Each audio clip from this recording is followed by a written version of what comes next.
ایک دفعہ اللہ عز و جل نے حضرت اسرائیل سے پوچھا، کیا تجھے کسی کی جان قبض کرتے وقت کبھی رحم بھی آیا؟ حضرت اسرائیل نے عرض کیا، الہی، میرا ہر ایک کی روح قبض کرتے وقت دل دکھتا ہے، مگر تیرے حکم کی سرتابی کی مجال کہاں؟ ہاں، ایک واقعہ ایسا گزرا ہے جس کا دکھ میں ابھی تک نہیں بھلا سکا۔ وہ غم ایسا ہے جو تنہائی میں بھی میرے ساتھ رہتا ہے۔ ایک جہاز سمندر میں سفر کر رہا تھا، وہ تیرے حکم سے ایک بھنور میں پھنس گیا۔ اس طرح تھوڑی دیر بعد وہ جہاز تباہ و برباد ہو گیا۔ جہاز میں سوار کئی مرد و زن غرق ہو گئے۔ جو مسافر بچے ان میں ایک ماں تھی اور دوسرا اس کا نوزائیدہ بچہ، جو تباہ شدہ جہاز کے ایک تختے پر سمندر کی لہروں میں تیرے رحم و کرم پر بہے جا رہے تھے۔ تیز ہوا نے انہیں آنن فانن سینکڑوں میل دور سمندر کے کنارے پر پہنچا دیا۔ میں ماں اور بیٹے کے بچ جانے سے بہت خوش ہوا۔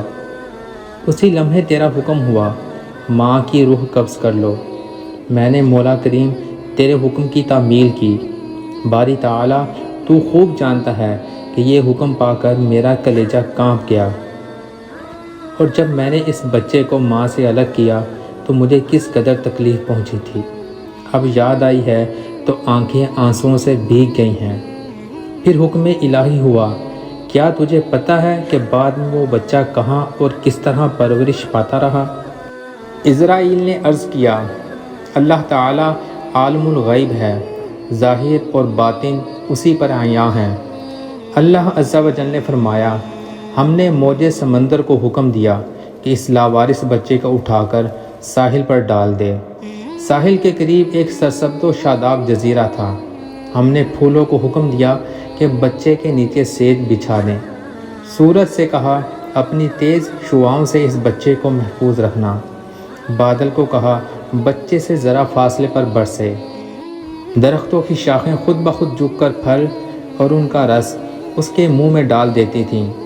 جزیرے میں ایک شیرنی کی ہم نے ڈیوٹی لگا دی، وہ روزانہ اسے دودھ پلاتی۔ شیرنی کے خوف سے کوئی جانور بچے کے پاس نہیں آ سکتا تھا۔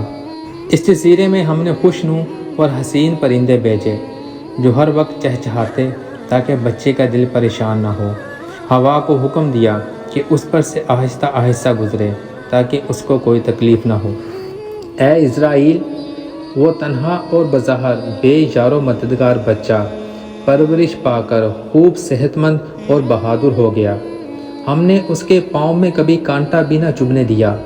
دنیا جہاں کی نعمتیں اسے عطا کیں۔ اب اے ملک الموت، تو جانتا ہے وہ بچہ کہاں اور کیا کر رہا ہے؟ ایک بادشاہ شکار کھیلتے ہوئے ادھر آ نکلا۔ وہ خوبصورت صحت مند بچے کو دیکھ کر بہت خوش ہوا۔ اسے اٹھا کر اپنے محل میں لے گیا۔ ان کے ہاں کوئی اولاد نہ تھی۔ انہوں نے اسے اپنا بیٹا بنا لیا۔ بادشاہ کے مرنے کے بعد وہ اکیلا تاج و تخت کا مالک بن گیا۔ غرور اور تکبر سے ہمارے بندوں پر ظلم کرنے لگا۔ ایسا سرکش نکلا کہ خود خدا بن بیٹھا۔ اپنے بت بنوا کر انہیں سجدہ کرانے لگا۔ خاک کا فانی پتلا ہمارا شریک بن بیٹھا۔ آخر ہم نے اس کی بہتری کے لیے اپنے خلیل ابراہیم علیہ السلام کو اس کے پاس بھیجا۔ اس ظالم نے ہمارے پیارے کو بھی آگ میں پھینک دیا۔ اسرائیل نے عرض کیا، اے مخلوقات کے خالق، تیرے بیت تو ہی جانے۔ میں اس سرکش بچے کی حالت سے بے خبر ہونے کی وجہ سے دل میں خیال اور ملال لاتا رہا۔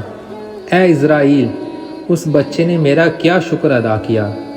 دوسروں کے لیے تو ماں باپ کی پرورش حجاب بن جاتی ہے، مگر اس نالائق نے تو بلا واسطہ اپنی جیب میں بہت سے موتی ہم سے پائے تھے۔